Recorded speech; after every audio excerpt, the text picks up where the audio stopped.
Hi, I'm Bob Tabor with LearnVisualStudio.net. In the last couple of lessons, we thoroughly investigated the sample datasource.cs, and it contained classes that the XAML page elements ultimately bound to. The biggest task was learning how the sample data item and the sample data group objects were related together and what made them similar, what made them different. And then we saw where a bunch of hard-coded instances of each of them were created so that our grid app project had data to display whenever it was run, and then also whenever we just saw it in the design time experience like we looked at in the previous lesson. So where we are again is lab number 1, exercise number 2, where we're going to load the recipe data, and we're just going to perform all of these tasks in this lesson. And now ideally again we would be writing this code by hand ourselves instead of just copying in the code that somebody at Microsoft created for us. But honestly, I went down that path. It was a little boring, like I said earlier. And so I'm sure you don't want to watch me type and mistype code for 45 minutes. Still, we really wanted to understand how this works, so we spent some time in the sample data source understanding what it did, and we're going to continue to look through the recipe data source and see how it's constructed and what insights we can glean by picking it apart and really trying to understand how it operates. So we'll do that after this lesson. But for now, we're just going to perform all of these tasks in exercise number 2. So let's go ahead and start. The first thing we want to do is to add in the recipe data source from the starting materials. So let's open up Visual Studio, have it shut down here for some reason. Let's get back into Contoso Cookbook. Alright, and what it wants us to do is add an existing item to this data model folder. So we're going to right click, add existing item, and there's a couple of places where we can find this, either on our C drive, where we have the Win8 CS folder, the Camp in a Box folder, and we can go into Labs, Assets, and I believe we can find it here. Yeah, there's RecipeDataSource.cs, or if you downloaded the code that was associated with this series of lessons, I also placed it in there, if you recall, in the very first lesson. So let's go to the desktop, and you can find the file in the WinStore AppDev CS, or wherever you unzip this file to on your local hard drive. And in the Resources folder, we can find it in that same data subfolder, and then ultimately the RecipeDataSource.cs. We're going to click the Add. Okay, so let's open it up and see what we got. Whoops, open up the recipe data source. All right, has a lot of good comments in it at the top. And so we could learn a little bit more about this, and we should a little bit later. I'm just going to kind of roll this up for now. Take a look at a high level. You can see that it has 4 classes. Let's come back to that because they look an awful lot like the classes that we saw when we looked at the sample data source. Here we have a recipe data group, a recipe data item, a recipe data common, and then we have this recipe data source. So that's interesting, and that should give us some confidence that we already know what's kind of going on here, right? Let's continue on. All right, the next thing that we're asked to do is open up the grouped items page, and then ultimately we'll be doing it for all of the code behinds. And we're going to change all the references from sample data source to recipe data source, sample data group to recipe data group, sample data item to recipe data item. All right, so let's take some time and do that. We'll start with the grouped items page. And so we're going to change this from sample data source to recipe data source. Hey, and it found it because it highlighted the syntax. So we're good to go there and change let's see, sample data group to recipe data group. Cool. Let's see if it has any more. Here's sample data item, recipe data item. Whoops, I spelled it wrong. There we go. Now I might be missing one, but I'll bet you it'll pop up here before long.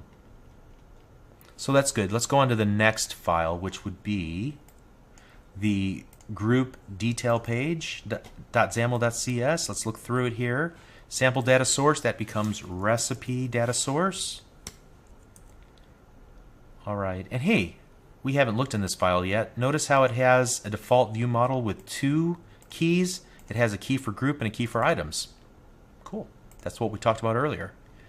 And then here's another sample data item. Let's make that a recipe data item, if I can spell it. And just combing back through here really quick. Okay. And then finally we want to look at the item detail page.xaml.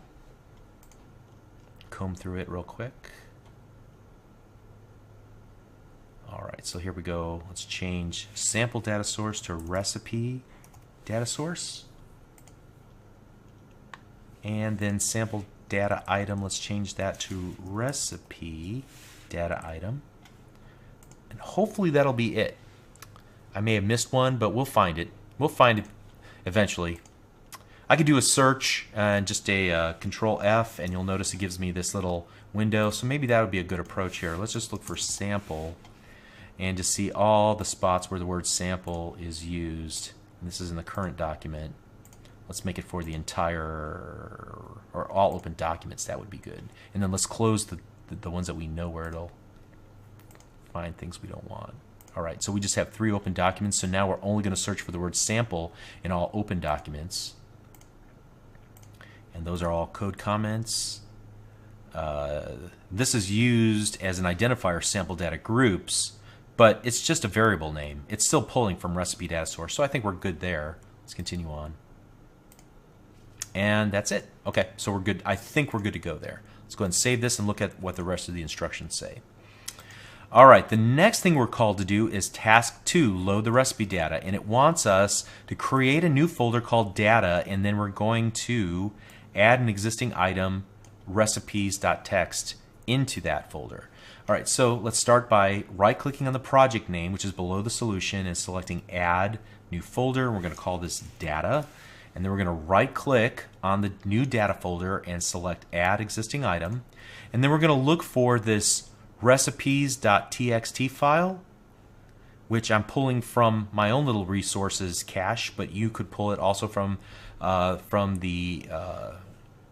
Camp in a Box, Windows 8 Camp in a Box, and find the same file. Click Add, and so now we have a recipes.txt. And I'm tempted to talk about what this file format is, but we're going to devote an entire video to it, so let's just ignore it for now. Let's just be satisfied with the fact that it's in our project and we're following these steps blindly for the moment. All right. Now let's see what else we're supposed to do. Oh yes, we need to add a folder named Images to the project, and then we're going to copy all of these folders, tiles, Chinese, French, German, Indian, Italian, and Mexican, along with their contents from the Images folder of the starting materials. All right, we can do that. So we're going to right-click and add new folder. We're going to call this Images. All right, and then inside of that Images folder, we want to add the images that we have from the starting materials. Now, the instructions tell us that the easiest way to go about this is to find all of the files you want to use. In this case, I'm going to navigate into the resources, files, there we go. And I'm going to drag all of these subfolders that it listed in the instructions. I'm just going to drag them and drop them into the Images folder in the Solution Explorer. And it not only imports those subfolders, but it also imports all of the images. Sweet. And as I hover my mouse cursor over, I can see that those indeed look like images that we would want. All right, so let's continue looking through this. Oh yeah, then we need to make some changes in the app.xaml because we want to load the recipe data source, load the data from the file into memory, and so that's what's going on here. And so we're going to want to, first of all, let's go to our app.xaml, which we said was the starting point for our application. And then it says we want to drill down and look for this check to see the previous execution state. I think that was the instruction, right? In the onLaunched event handler, add an async call to load the recipes using the RecipeDataSource.loadDataAsync function. Do it after the if statement that checks the previous execution state. So here's that if statement. So I would expect to put it right there. So I'm not above copying code. Let's go ahead and click this copy code here, and then let's hit Control V on our keyboard and paste it in. All right, and so I can see that the name RecipeDataSource does not exist in the current context. That's because we skipped a step here. We didn't add this using Contoso Cookbook.data. And if we were to look at our RecipeDataSource, notice that its namespace is Contoso Cookbook.data. So that's why we're missing that namespace reference. Now I could go ahead and at the very top of this file type in using Contoso Cookbook.data, but you know the shortcut for this, right? Remember, there's that little blue line that appears under the R in RecipeDataSource, and if I were to hover my mouse cursor and then click the down arrow, I can just click Add Contoso using Contoso Cookbook Data, and it will add it for me, and now it recognizes that class name, and we see it added, the using statement added at the very top of our file. Okay, great. Now, as I look at this, it looks like we're doing the same line of code twice here. So I'm going to delete this previous code that was already in here, and we're going to leave it like that. Okay, let's look and see if we have any other instructions here. All right, I guess the only other thing we need to do is cross our fingers and hope that it works. So let's run it in the simulator and see what happens.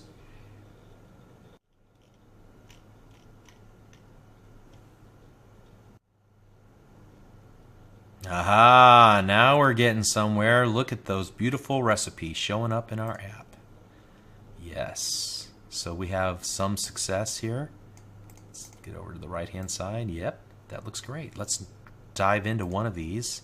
Take a look at it. All right, well, not exactly the experience that we would anticipate, but I have a feeling if we continue to follow the steps, we're going to be modifying these templates, so we're good there. And then let's click on one of the individual group headers. And okay, still, again, not the experience we would expect. It's missing some of the data, but we're going to get to all that soon. But we've got a working application here, and that makes me happy. Okay, so what just happened? Well, I think at the outset, before we dive in, or as we dive in to understand the differences between the sample data source and the new recipe data source, I think it would be helpful to show the differences visually. So let's put that, let's close down that, and let's get rid of that for now. And what I want to do is go into the folder for this lesson, and I've added a PDF file. It's the what I'm calling the Contoso Cookbook class diagram. And if you look, this is what I would say the class diagram is for our sample datasource.cs. Now, what is a class diagram? Is this the first time you've seen this kind of notation?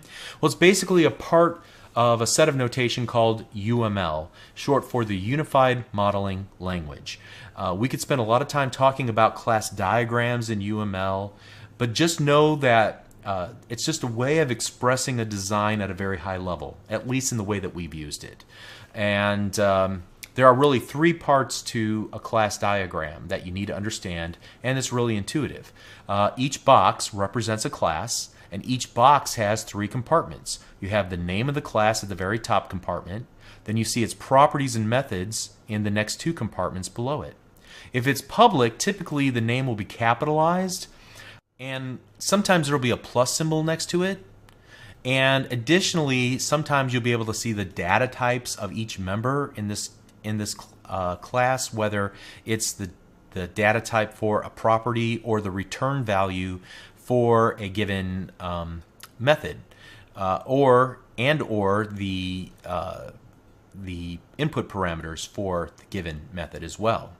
Now, you can see that in my case, I'm leaving out a lot of detail in this class diagram, and I did that on purpose so as to not confuse the key idea I want to get across here. But we can see each class is designed at a high level and quickly see the relationships between the classes. Well, what relationships? The relationships are denoted by lines, as well as what either comes at the beginning of the line or the end of the line.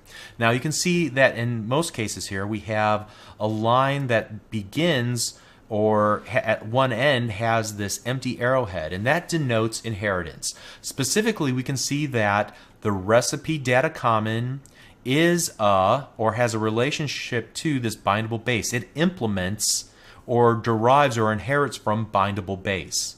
Also, we can see that you have the sample data group and the sample data item, and they are a instance of, or they inherit, or they implement the sample data common. So there's an is relationship. Sample data group really is a sample data common, as well as sample data item is really a sample data common. Okay?